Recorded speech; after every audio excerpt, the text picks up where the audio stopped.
Whole surgery, minor surgery എന്നല്ല നിങ്ങൾ ധരിച്ചു വെച്ചിരിക്കുന്നത്. എന്നാൽ അങ്ങനെയല്ല. മിനിമൽ ഇൻവേസീവ് അല്ലെങ്കിൽ ചെറിയ മുറിവിലൂടെ ചെയ്യുന്ന ഒരു സർജറി എന്ന് മാത്രമേ ഇതിന് അർത്ഥമുള്ളൂ. എന്ന് വെച്ചാൽ നമ്മൾ സങ്കീർണമായ ഒരു ഓപ്പറേഷൻ ചെറിയ മുറിവിലൂടെ പെൻസിൽ പോലെയുള്ള ഇൻസ്ട്രുമെൻറ്റ്സ് യൂസ് ചെയ്തിട്ട് ഇതേ സ്റ്റെപ്പുകൾ റെപ്ലിക്കേറ്റ് ചെയ്യുന്നതാണ് ഈ താക്കോൽ ദ്വാര സർജറി. ചില സർജറികൾക്ക് ഇത് വളരെയധികം ഗുണം ചെയ്യും.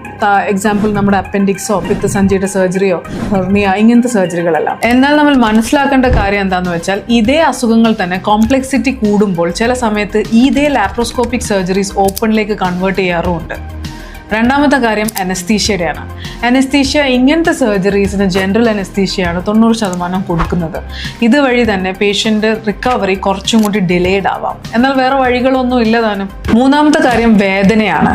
താക്കോൽ ദ്വാരം അല്ലെങ്കിൽ മിനിമൽ ഇൻവേസീവ് സർജറിക്ക് തീരെ വേദനയില്ല എന്നാണ് ആൾക്കാർ വിചാരിക്കുന്നത്. പക്ഷെ അങ്ങനെയല്ല. താക്കോൽ ദ്വാര സർജറിക്ക് യൂസ് ചെയ്യുന്ന ഗ്യാസസ് അല്ലെങ്കിൽ വേറെ എന്തെങ്കിലും മീഡിയം യൂസ് ചെയ്തിട്ടാണ് ഒരു വിഷൻ ക്രിയേറ്റ് ചെയ്യുന്നത്. അതുകൊണ്ട് തന്നെ ചിലപ്പോൾ വേദന കൂടാനുള്ള ചാൻസും ഉണ്ട്. താക്കോൽ ദ്വാര സർജറിനെ കുറിച്ചിട്ടുള്ള ഗുണങ്ങൾ പൊതുവെ എല്ലാവർക്കും അറിയാവുന്നത് കൊണ്ട് തന്നെ ഈ വീഡിയോയിൽ ഞാൻ അതിനെക്കുറിച്ച് ഡിസ്കസ് ചെയ്യുന്നില്ല. നിങ്ങൾ അറിഞ്ഞിരിക്കേണ്ടത് ഇത്ര മാത്രമാണ്: താക്കോൽ ദ്വാര സർജറിയും വളരെ കോംപ്ലിക്കേറ്റഡ് ആയിട്ടുള്ള സർജറികളും എല്ലാം ഒന്ന് തന്നെയാണ്. ഇൻഫാക്ട് ഇതിൻ്റെ കോംപ്ലിക്കേഷൻസും ലൈക്ക് ബ്ലീഡിങ്, ഇൻഫെക്ഷൻ എല്ലാം സെയിം ആണ്. Only thing is recovery time comparatively കുറവാണ്.